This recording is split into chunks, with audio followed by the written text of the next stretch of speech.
Senhor, o Deus de Israel, vai dizer algo para você hoje. Ele já disse? Quando você vem à casa do Senhor é porque Ele já disse algo para você. Porque a casa dele é um lugar onde nos encontramos como corpo, como comunhão, mas a nossa casa é o altar principal. A nossa vida é o altar principal. Aleluia. Então quando você chega aqui, você já chega com uma palavra, certo? Quando você já chega aqui, você já chega com uma palavra, uma direção de Deus. E aqui você vai ouvir aquilo que é de comunhão e coletivo, e não aquilo que é pessoal apenas. Purim nada mais é do que um tempo de alegria, não é? Onde coisas novas acontecem. Aí você vai olhar assim e dizer, não está muito alegre meu mês. Mas Purim é um tempo de alegria. Purim é uma revelação de alegria. Faz assim, olha. Faz assim. Você já deu valor à respiração? Isso é Purim. Quem tem filho provavelmente acordou hoje, foi preparar o papá da criança, e aí você fez lá o papá que a criança ama, e ela olhou para você, ou para você mãe, olhou para o pai e disse, mamãe, que delícia! Isso é Purim. Às vezes a gente esquece que Purim é a gente valorizar as pequenas coisas que nós temos. E aí nós nos tornamos murmuradores, nós nos tornamos pessoas amargas, nos tornamos pessoas que só reclamam, nos tornamos pessoas que não está contente com nada, porque tudo aquilo trabalha. Já parou para pensar como que o trabalha? Ele, quando ele conquista, não está aqui, está lá na minha cadeira, quando você compra um celular novo, você fica andando com o celular novo, tira foto com o celular novo, põe a última geração no celular, compra a capinha, papapá.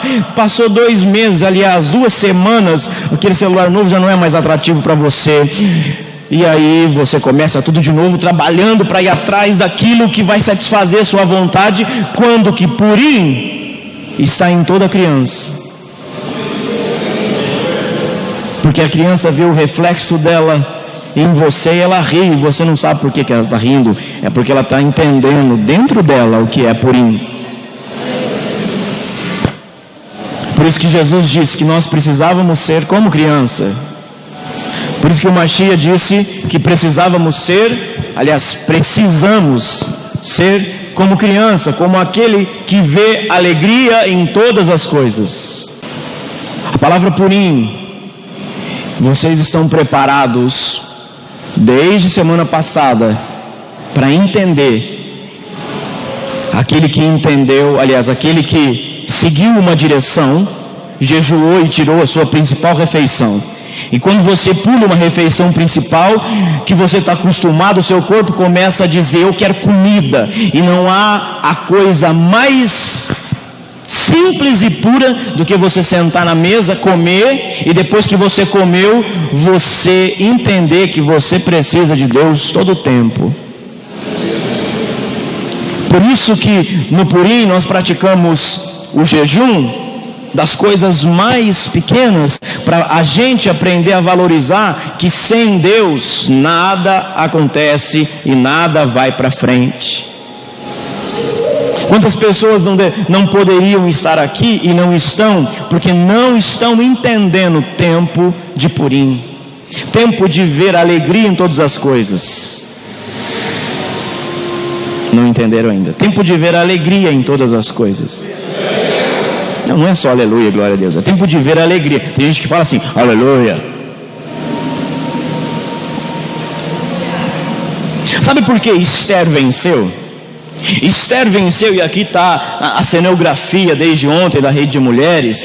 Sabe por que Esther, aqui nós representamos uma cadeira, uma planta, uma flor, um buquê de flor, né? A coroa. Sabe por que ela entrou nesse lugar secreto com o Senhor, para se encontrar com o rei? É porque ela entendeu quem era o Senhor, quem era Deus naquela circunstância. Se você lê, aliás, você leu em nome de Jesus, né, pastores? Você leu o livro de Esther sem precisar ficar chupando a veia coronária do apóstolo. Você leu e você não encontrou em nenhuma palavra, em nenhum parágrafo do livro de Esther, você não encontra a palavra Deus. Você não encontra a palavra Espírito Santo, você não encontra a palavra Yeshua, Jesus, você não encontra nada falando do eterno, nada falando de Deus. E aí você diz, como é que por que não tem nada sobre Deus em Esther? Porque justamente a gente dá valor àquilo que está vendo, mas não damos valor àquilo que está escondido no coração de Deus. E aquilo que está escondido no coração de Deus não é um culto de domingo que vai te revelar, não é um culto de sexta ou escola apostólica de terça ou casa de poder de quinta. É exatamente a presença do Deus eterno e a busca, o íntimo, o secreto é que vai fazer com que você descubra Deus na vida de Esther. Sabe qual é pega se você não sabe isso?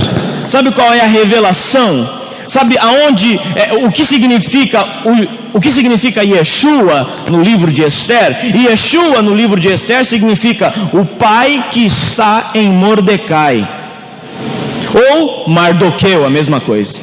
Muitas vezes nós caminhamos e não damos valor à inspiração, ou aquilo que a criança faz, ou aquelas pequenas coisas que nós recebemos de Deus. O simples fato de você poder acordar e levantar e andar, isso é Purim. Por isso que Purim é um mês mais alegre para a palavra. Por quê? Qual que é o slogan desse mês? A vitória do povo de Deus. Mas Jesus te viu, e você nunca foi Esther assim, porque Esther entrou no recôndito das coisas mais secretas da presença de Deus, se perfumou, se preparou. Um ano. Quanto tempo você demora para vir para a igreja? Tem uns que começam a aprontar às 2 para ficar pronto às 4, mas tem uns que jogam futebol até 5h30 para chegar na igreja às 6 horas.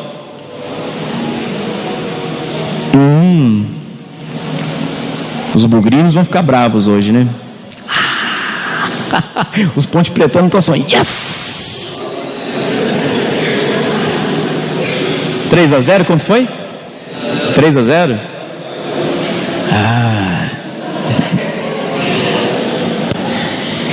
Sabe, para ser Esther, é preciso entender e ver que na nossa vida existe um Yeshua, Jesus, que é um pai.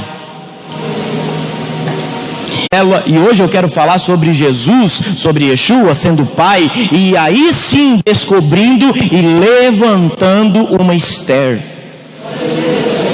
A palavra de decreto máxima, primária, aliás, que Deus me deu para esse ano é: levante Mordecai e levante Esther. Nós começamos assim a um dia a buscar Deus, depois o outro a gente esquece, depois o outro a gente não volta mais. Esther ficou 1 ano se perfumando, 1 ano se preparando. Agora, os pastores vão fazer decretos espirituais aqui. Purim é tempo de decreto. Enquanto você olha, quando você procura aí, escuta o que eu estou dizendo. Você crê em predestinação? Você crê que você nasceu para tal coisa e ponto? Crê ou não? Amém ou não? Vamos entrar na teologia. Você crê em predestinação? Vamos lá, deixa eu te explicar um negócio. Alguns defendem que uns nasceram para ser vaso de bênção e outros nasceram para ser vaso de barro, ficando irresponsavelmente. Aqueles que nasceram para ser bênção serão bênção de qualquer forma, e aqueles que nasceram para ser desgraça serão desgraça de qualquer forma. Deixa eu dizer uma coisa: Deus, o eterno Deus de Israel, sonhou e predestinou você para algo, amém? Porém, grave bem isso para você não sair daqui com outra informação e achando errado. Porém, o seu livre-arbítrio e as suas decisões te farão viver o propósito dele ou te levarão ao buraco. Ok? Esther entendeu um propósito. Eu estou falando isso porque tem tudo a ver com a vida dessa mulher. Vamos lá, Esther capítulo de número 9. Perdão, irmão, capítulo de número 2. 9 é depois. Capítulo de número 2. Eu vou ler alguns versículos aqui. 2:5. Ora, na cidade de Suzã havia um certo homem judeu, benjamita, chamado Mordecai, ou em algumas versões está escrito Mardoqueu, filho de Jair, filho de Simei, filho de Quis. Verso 7. Ele criara Radassa, que é Esther, filha do seu tio, a qual não tinha pai nem mãe, e era jovem, bela, de boa aparência e formosura. Versículo 11. Passeava Mordecai todos os dias do átrio da casa das mulheres, formar como passava Esther e do que lhe sucedera. Verso 12. E chegando o prazo de casa da moça, vir ao rei Assuero, depois de tratada segundo as prescrições das mulheres, por 12 meses, porque assim que se cumpriam os dias de embelezamento, 6 meses com óleo de mirra, 6 meses com especiaria e com perfume. Verso 17. O rei, eu vou ler tudo.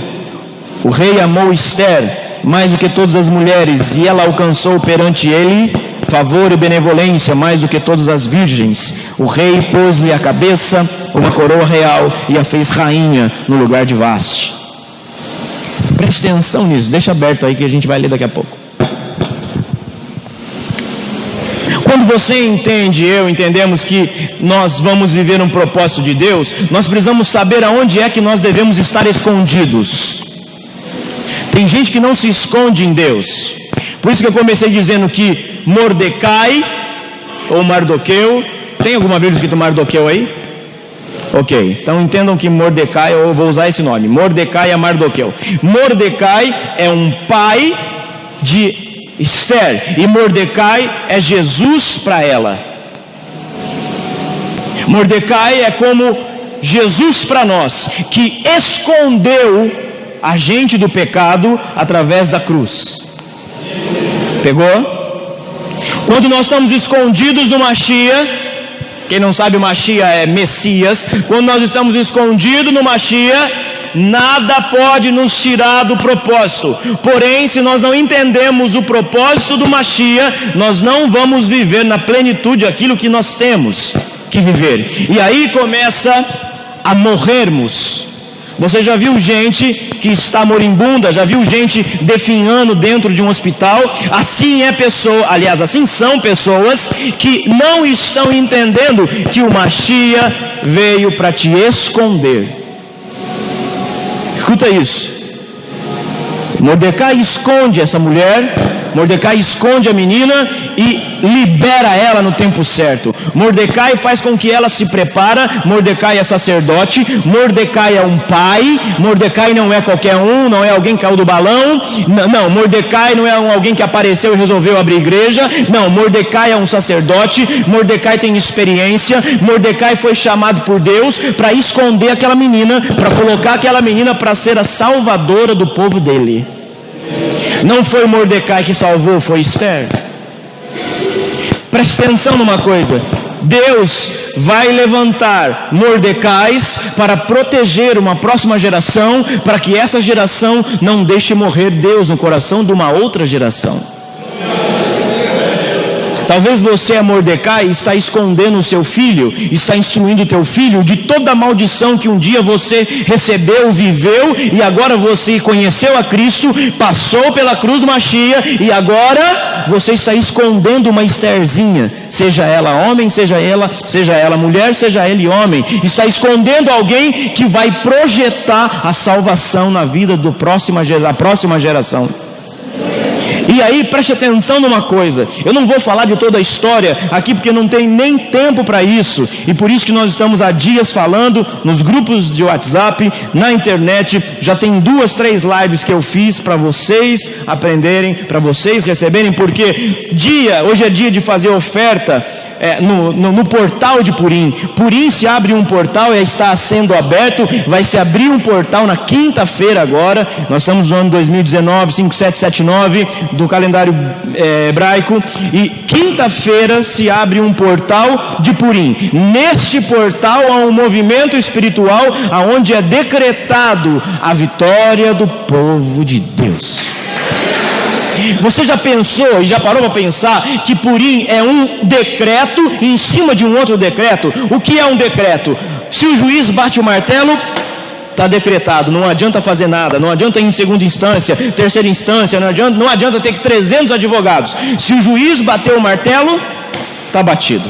Amã, o espírito amalequita. Você leu, você sabe de que eu estou falando. Então, estou falando com gente que já leu, que já sabe, que já estudou, então sabe o que eu estou dizendo, não é? Glória a Deus. Amã, o espírito amalequita. Amã vem da ordem lá que Saul não matou o rei Agag, e agora a descendência daquela tribulação vem e aparece em Amã. E agora Amã quer matar o povo de Deus. Amã é o sem vergonha, Amã é o assassino. Amã não é aquele que não concorda com você, não é aquele que não gosta do preto ou do azul, da cor que você gosta. Amã é o assassino. Amã é aquele que quer destruir. Amã é aquele que não quer ver alegria de forma nenhuma. Amã é aquele que quer destroçar a sua vida. Amã é a pornografia. Amã é a prostituição. Amã é a mentira. Amã é as heranças geracionais que você acha que não é nada, mas aí você está vivendo a vida. Porque eu sou igual a minha mãe, porque eu sou igual ao meu pai. As heranças geracionais que precisam ser desligadas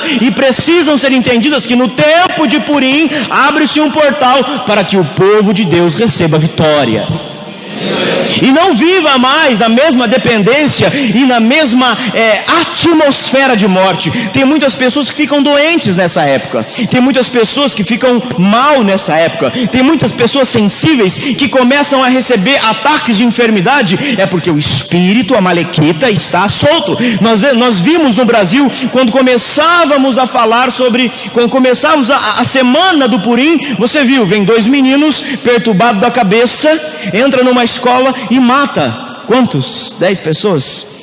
Quantos foram? 8, 7 pessoas, que seja. Isso é um espírito de ódio, é um espírito que permeia as gerações para matar o povo de Deus. Mas se você entende, preste atenção nisso, se você entende código e tempo, você não morre. Eu não estou falando de morte física, você não morre espiritualmente. Nós estamos no ano da bondade de Deus. Se você fazer o cálculo, eu mandei lá no grupo de WhatsApp para vocês, quase 300 pessoas no Brasil morreram de tragédias, fora as que morrem diariamente, que não é contado, mas só de tragédia 300 pessoas morreram no Brasil. Por que isso? Onde há bondade, onde há tove? Todo mundo esquece que nesse tempo é um tempo onde a cobra aparece para tirar o fruto da barriga, do ventre daqueles que estão sendo gerados. Você recebeu a bênção, aí você esqueceu Deus, aí você esqueceu de priorizar o Senhor, aí perde o carro, perde o emprego, perde isso, aí começa a haver a desgraça na vida dos filhos e não sabe por quê. Por quê? Porque o espírito amalequita não morreu. Fez igual Saul, não matou o rei quando deveria, mata tudo. A ordem que Saul recebeu lá em 1 Samuel era: não sobra nada, mata Agag. E aí não matou o rei, que deveria ser morto, e a descendência maldita vai aparecer para destruir Israel através de Amã. Preste atenção numa coisa que eu vou dizer para você. Vamos, capítulo 2, verso 20, leia aí, ó. Esther não havia declarado a sua linhagem e o seu povo, como Mordecai lhe ordenara, porque Esther cumpria o mandado de Mordecai como a criava. Preste atenção numa coisa. Sabe por que você não prospera? Porque você vem na igreja e acha que você está ouvindo uma história de caramba, um gibi encantado. Sabe por que você não prospera? Porque quando você ouve uma voz profética, vai e cumpra. Mordecai deu uma ordem a ela: Esther, não diga de que povo você é. Se prepara, se perfuma, vai ao encontro do rei e ele vai perguntar: de que povo você é? Você não diga até na hora certa. Sabe por quê? Há um segredo em nós. Sabe por quê que há um segredo em nós? Porque aquela luz que brilha em nós, que veio de Yeshua, que veio do sacrifício da cruz, a salvação, o preço pago, essa luz tem que brilhar e incomodar as trevas, incomodar o reino das trevas, para que no tempo certo, você vire a chave. Agora, quantos de vocês ouvem uma palavra que sai desse altar e corre cumprir?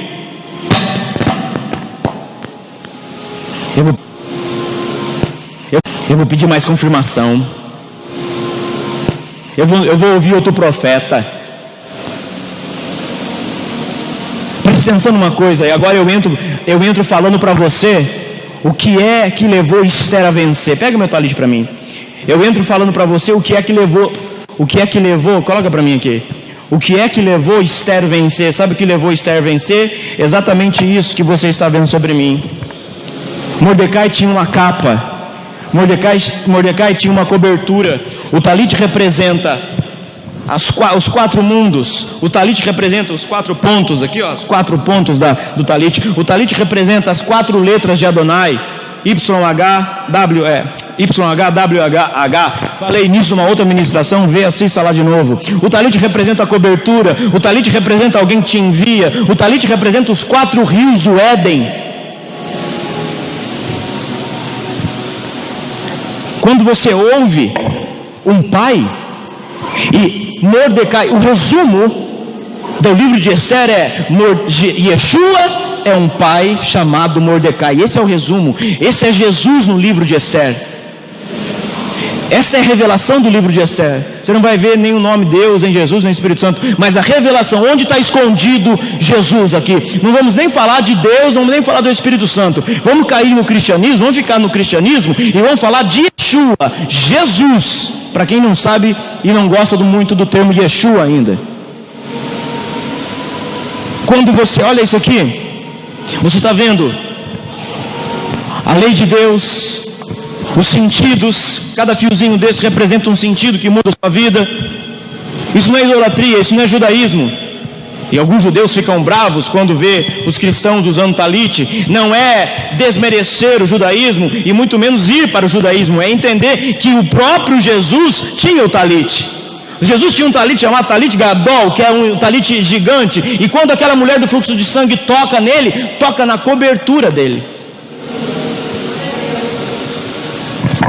Paulo fazia tenda, não é tenda de circo, é essa, talite, tenda, é cobertura, é talite. Paulo fazia talite, por quê? Paulo era alguém que foi formado dentro do judaísmo, e para se fazer um talite é preciso ter uma descrição judaica. Não é qualquer um que pode pegar isso e fazer. Cada tópico do talite tem aula sobre isso, depois você assiste na escola apostólica, está na internet, gratuito, tá?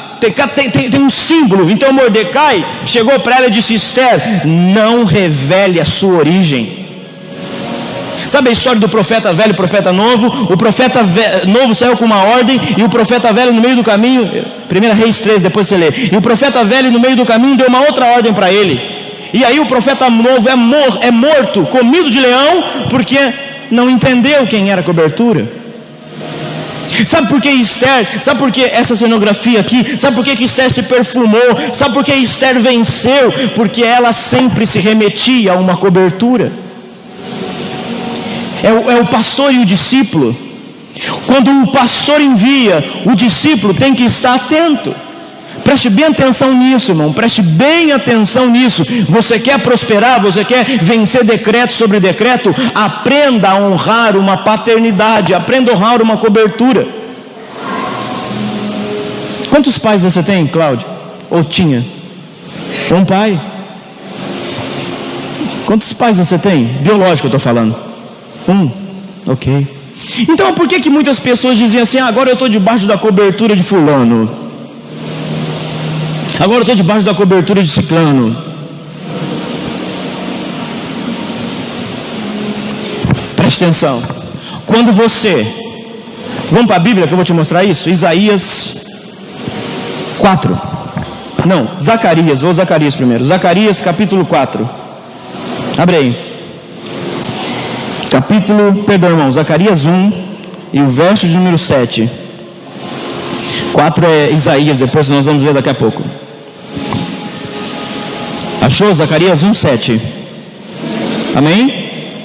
No 24º dia do mês, 1/10, que é o mês Sebate, no segundo ano de Dário, veio a palavra do Senhor ao profeta Zacarias, filho de Baraquias, filho de Idó. Olha a palavra dele, tive uma visão, e eis um homem montado num cavalo vermelho, estava parado entre as murteiras que havia num vale profundo, atrás dele se achava cavalos vermelhos, baios e brancos. Que cavalos são esses? Eu disse isso na virada do ano. Olha, desceu uma nuvem de presença aqui. Que cavalos são esses? Quando falam deles, eles vêm. Que cavalos são esses? Quem? São os anjos. É a Merkavá. É o carro espiritual de Deus. Aonde estavam esses cavalos? No meio de quem? Leia aí, não estava? No meio estava parado entre as murteiras. Algumas versões vai estar murta.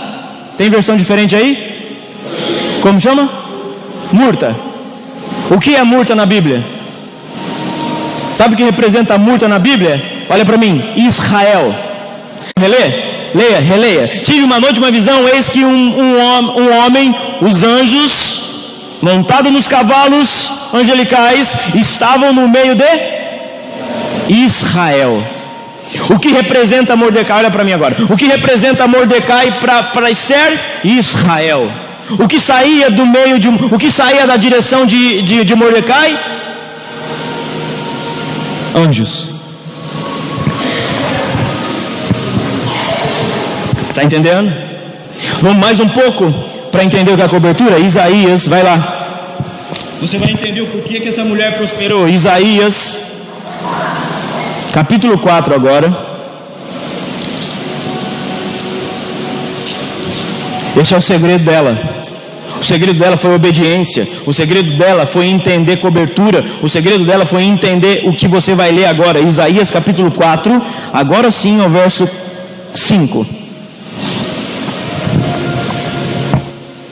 Você quer prosperar em Adar? Quer prosperar no Purim? Está aqui, eu estou te dando a resposta. Está saindo o anjo do meio de Israel para guerrear em favor de Israel. É isso que nós vemos em Zacarias. Está saindo anjo dos 4 lados do planeta. Aliás, saindo anjos, carros angelicais aos 4 lados do planeta, vindo dos céus em prol de Esther. Eu sou Esther. Leia aí Isaías capítulo 4, verso 5. Olha isso. Criara o Senhor sobre todo o monte de Sião e sobre todas as suas assembleias. Sião está falando de Israel. A assembleia está falando deste lugar hoje, agora, nesse momento. Então aqui sobre nós. Então não sei se você percebeu, quando eu mudei a história, quando eu mudei começar a falar de Zacarias, automaticamente desceu uma nuvem aqui. Quem viu? Pois é. Vamos para a Bíblia. Pega aí. Deixa eu dar um recadinho aqui para a internet. Eu não tenho culpa quem não sabe descobrir profundezas, intensidade da palavra. Não tenho culpa. Tá bom? Estou dando o recado. Vamos lá. Criara o Senhor sobre todo o monte de Sião e sobre todas as suas assembleias uma nuvem de dia e fumaça e resplendor de fogo flamejante durante a noite, porque toda a glória se estenderá um dossel e um pavilhão. Verso 6, aos quais serão para sombra contra o calor de dia e para refúgio e esconderijo contra a tempestade e a chuva e o frio da noite. Sabe por que Esther venceu? Porque havia Shekinah de Deus através do manto de um pai. Sabe por que Esther chegou na presença do rei e o rei representa Jesus? É porque foi enviada por alguém. é porque tinha cobertura. E deixa eu dizer uma coisa para você: quando você entende quem é sua cobertura, você não vive perdida, porque rainha ela se tornou e ela não esqueceu do pai dela. Ela não esqueceu. Quantas vezes você recebe uma bênção da oração de um pastor aqui no final do culto e você volta toda feliz e contente, glória a Deus por isso, mas você esqueceu de quem impartiu a bênção sobre você. Porque tem um mal no meio do caminho, aonde as pessoas dizem assim: é só Deus que eu ouço. Então se fecha, se enclausura. Há um segredo violento. Eu vou te fazer uma pergunta. Não responda para mim, responda para você. Você tem um pai? Agora não estou falando biológico, estou falando espiritual. Você tem um pai?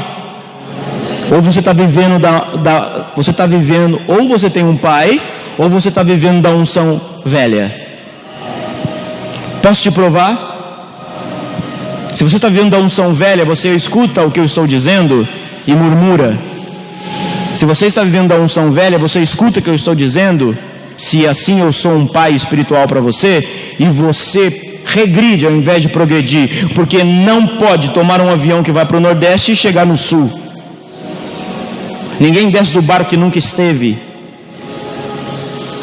Esther venceu porque soube entender o mandado de Mordecai. Não fala na hora certa. E depois você lê a história, eu não tenho tempo agora. Depois você lê a história e vê o final dela. Na hora certa era para falar: eu sou de Israel e Amã quer nos matar, quer me matar.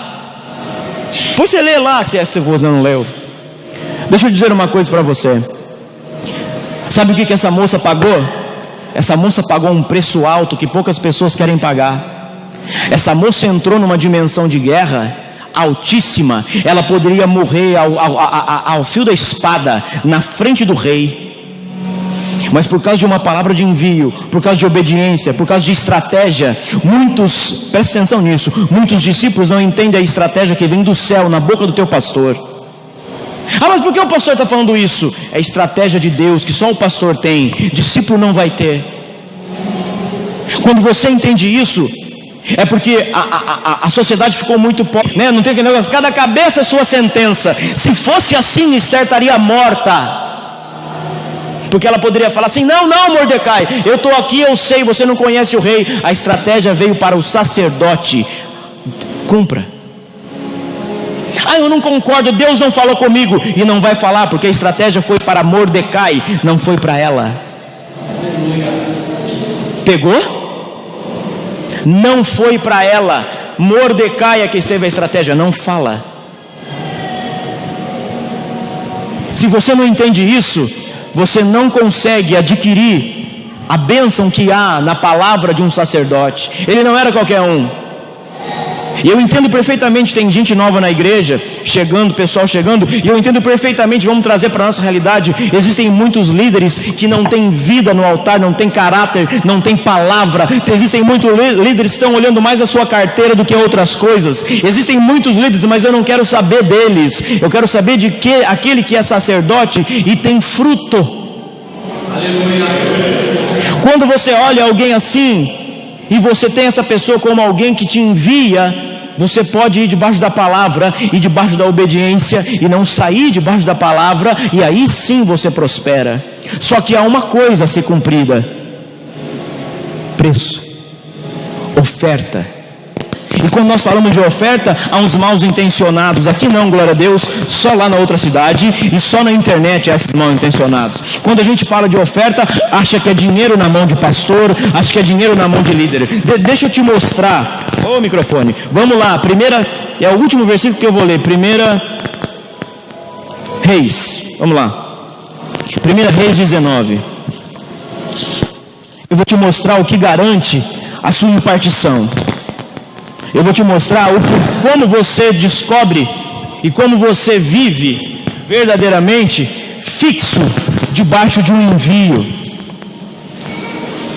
Achou? 1 Reis 19, capítulo 19, versos depois. Achou? 1 Reis 19, 19. Leia aí. E eu vou fechar com esse versículo para você entender. Você é filho mesmo, então pague o preço desse homem aqui. Olha só. Senão você vai voltar para sua casa, você vai voltar com uma direção e não vai cumpri-la, e você pode entrar em débito. Estou falando sério, irmão. Muito sério, não é a história da caronchinha isso. Olha aí. Partiu, pois, Elias dali e achou Eliseu, filho de Safate, que andava lavrando 12 juntas de bois adiante dele. Ele estava com a 12ª. Elias passou por ele e lançou o manto sobre ele. Olha aqui. Elias arranca, olha para mim. Elias arranca, vê Eliseu, da mesma forma que Mordecai vê Esther e dá uma direção. Elias arranca, joga. Quando se joga o manto, está se jogando o destino. Quando alguém ora para você sobre o manto, está te dando destino. Quando Elias pega e joga, ele está dizendo para Eliseu: olha, você tem um propósito. O que você vai querer fazer? Aí eu volto a dizer para você a pergunta que eu fiz lá no início. A pergunta que eu fiz lá no início. Você crê em destino? Mas se você não crê que o propósito de Deus estabelecido é preciso que você viva em obediência e encontrando destino, você não chega em lugar nenhum. Não chega. Parou. Ei. Então deixou os bois, correu para Elias e disse: deixa-me beijar meu pai e minha mãe, e então eu te seguirei. E Elias respondeu: vai e volta, pois já sabe o que fiz contigo. Olha para cá, vamos traduzir para Esther. Ele olha para Esther e disse: vai e cumpra, não fale para ninguém, eu vou viver a minha vida aqui, e você vive a sua vida dentro do palácio. O que Eliseu disse para Elias? Aliás, Elias disse para Eliseu: você já sabe o que eu fiz contigo. Vai ficar parado? Vai ficar nessa vidinha medíocre? Ou vai assumir o manto? Vai ficar discutindo comigo? Ou vai paralisar a sua vida? Porque o manto é impartidor. O manto atrai atmosferas que você não vive. O manto acelera a sua vida. Bênçãos que era para você viver daqui 7 anos, você pode viver amanhã. O manto profético acelera tempo. Quer ver uma pergunta? Quem entendeu isso e já tem experiência de aceleração de tempos aqui sobre a vida de vocês? Levanta a mão. Que pena que a internet não está vendo isso, mas ó, quem não experimentou isso é porque não fez o que Elias fez aqui. Aliás, não fez o que Eliseu fez aqui. Olha só. Então deixou, verso 20. Então deixou os bois, correu após Elias e disse: deixa eu beijar minha mãe e meu pai. E Elias responde: vai e volta, porque você já sabe o que eu fiz contigo. Voltou Eliseu a seguir Elias, tomou a junta de boi e ofertou. Está escrito isso na sua Bíblia? Está escrito imolou? O que é imolou? Ele fez um bico de um churrasco. Aquilo que era dele, ele pegou e queimou no altar. Vamos lá para o tipo de oferta. Quando se levava uma oferta no sacrifício, no altar, se queimava e tinha que se limpar, porque no próximo dia tinha que limpar o altar, porque no próximo dia tinha queima de novo. Pega uma coisa, você não vive tempo novo com fumaça antiga. Você não vive aceleração com cinza antiga. Pegou? Você não vive aceleração com murmuração da fumaça queimada antes do novo altar. Para pagar o preço é preciso ter. Para pagar o preço é preciso ter oferta. Qual é a maior oferta de Eliseu? Qual foi? Qual foi a maior oferta de Eliseu antes dos bois? Tem gente assim, fala alto. Qual foi a maior oferta antes dos bois? Seguir Elias. A maior oferta foi seguir Elias. Os bois não foram nada, sabe por quê? Quando entra no teu coração, pega isso, olha para mim. Quando entra no teu coração que seguir um profeta é estar de corpo presente, alma presente, espírito presente, nada, absolutamente mais nada é mais valioso do que estar presente. Ele disse: eu vou e volto. Deixa eu só dar um beijo na véia e no véio, que eu vou e volto. E ainda, você acha que deixou lá? Ah, eu vou deixar isso aqui com meu pai. Ah, sabe meu carro, eu vou dar... Não, queimou. Vem aqui, Elias.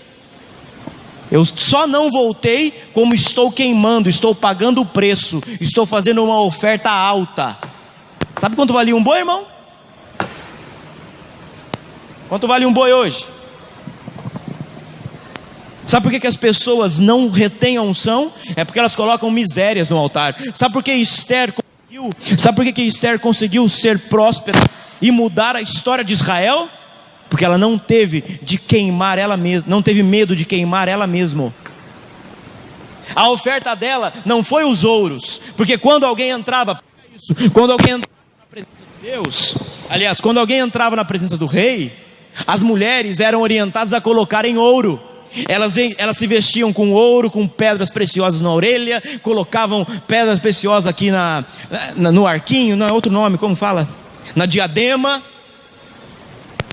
Sabe qual foi a orientação do servo do rei? Não entra com muito ouro não. Sabe por quê? Sabe o que era isso no mundo espiritual? Quando o rei viu ela entrando linda, perfumada, cheia de mirra, e não viu ouro, ele entendeu: ela é a oferta.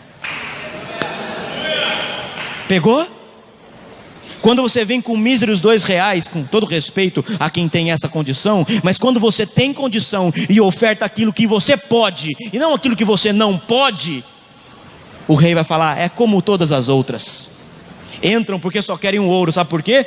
Quanto mais ouro aquela mulher entrava na presença do rei, e o rei disse: essa minha rainha. As outras, todos os ouros que as outras estavam, podiam levar para casa. Então vamos traduzir: tem muita gente que vem com ouro apenas para voltar para casa com ouro. Vamos traduzir: apenas pessoas fazem oferta para ver se Deus cura. É ou não é? Por isso, saia desse evangélico, desse meio evangélico barato, e entenda que a maior oferta, primeiro, é você, e segundo, é queimar aquilo que um dia se tornou Deus no teu coração. Senão você não retém aqui. Aí você diz assim: mas eu estou cheio de conta. Justamente por isso. Ah, mas a minha vida não prospera. Justamente por isso. Ah, mas eu estou com problema no casamento, estou com problema na minha família, do pai, da sogra, da neta. É justamente por isso. As pessoas não te mostram. Muitas pessoas não te mostram, só querem fazer história da caronchinha e fazer você ficar anestesiadamente bem. Eu não quero fazer você ficar bem aqui dentro, eu quero que você seja confrontado. Eu quero te confrontar para você crescer. Já parou para pensar? Correm atrás de muitas coisas, uma oferta, e você retendo a bênção sacerdotal, você acelera tempo 7 anos, 10 anos, 20 anos. Quando eu comecei a ministrar o pastor Vitor, com 2 anos ele tinha todos os dons que tem hoje, com 2 anos de convertido, com 3 meses foi batizado com o Espírito Santo, com 2 anos fluía nos dons, algo que eu demorei durante 22 anos, eu acelerei 20 anos na vida dele, 20, é um exemplo. O pastor Claudionoro é a mesma coisa. Quando ele foi ungido por mim como pastor, lá em 2014, ele disse: parece que ligou a minha mente. Pode perguntar. Acelerei a vida.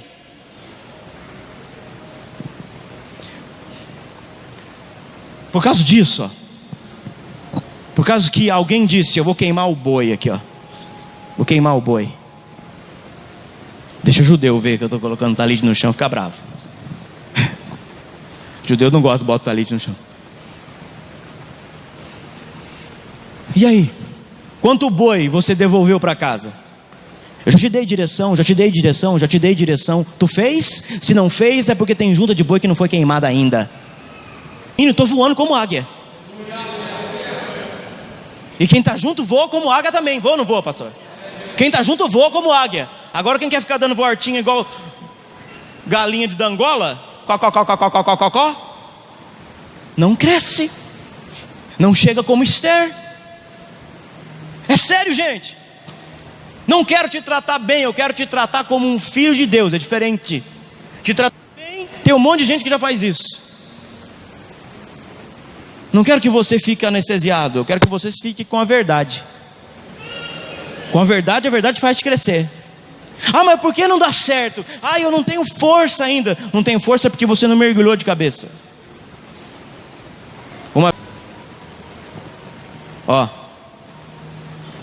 Eu vou receber unção. Pega o que eu vou te ensinar.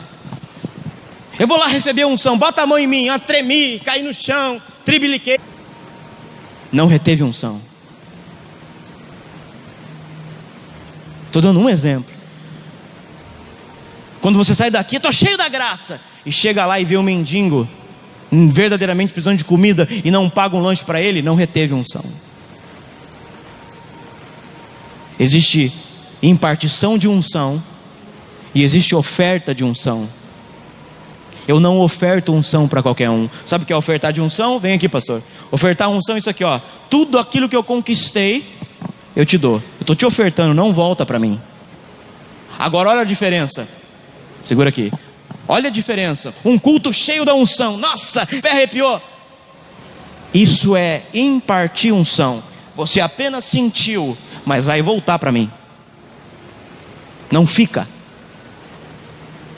Aí no outro dia tem os crentes depressivos de segunda-feira. Ai, pastor, não sei o que aconteceu. Minha irmã, você estava rodando, pulando, falando em línguas ontem. Não tem nem 24 horas. É porque participou da unção, mas não reteve a bendita da unção. Não honrou, não queimou junta de boi. A unção vai embora. Agora quando queima, quando um sacerdote viu, e Mordecai viu que Esther queimou a unção, queimou a junta de boi, foi ela a oferta, está ofertado a unção para você, vai e seja abençoado. Não, oferta de unção você vai e não esquece de Mordecai, porque ela não esqueceu de Mordecai.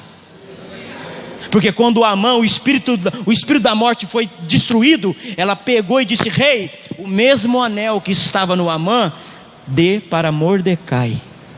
E agora aquele que tentava ser morto está liderando depois do rei.